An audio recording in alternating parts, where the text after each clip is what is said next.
Initially in दोनों पे कोई चार्ज नहीं है।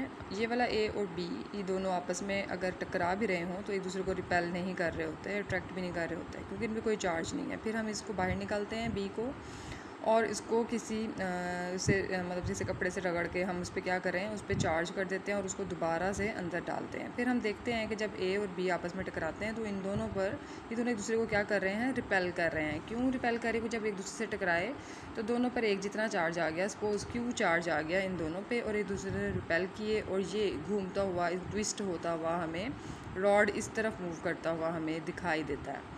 ठीक है जी। फिर हमने क्या किया, इसको बाहर निकाला और इसको दूसरे किसी भी मेटल के सफ़ेद जो इसके साइज़ के बराबर था उसको जाकर उससे जाके टकराया।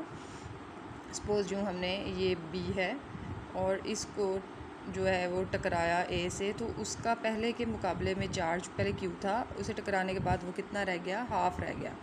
फिर दोबारा से हमने इसको इसके अंदर डाला और फिर देखा हमने कि ए और बी जो है वो उतना रिपेल नहीं कर रहे जितना पहले रिपेल कर रहे थे।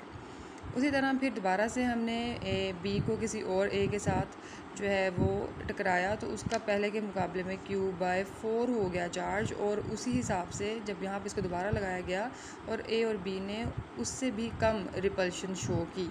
रिपल्शन हमें कैसे पता चल रही है? उसकी ट्विस्ट से। पहले ट्विस्ट ज़्यादा था, फिर हाफ़ चार्ज करने से ट्विस्ट और कम हो गया, फिर उससे मज़ीद हाफ़ चार्ज किया तो ट्विस्ट और कम हो गया।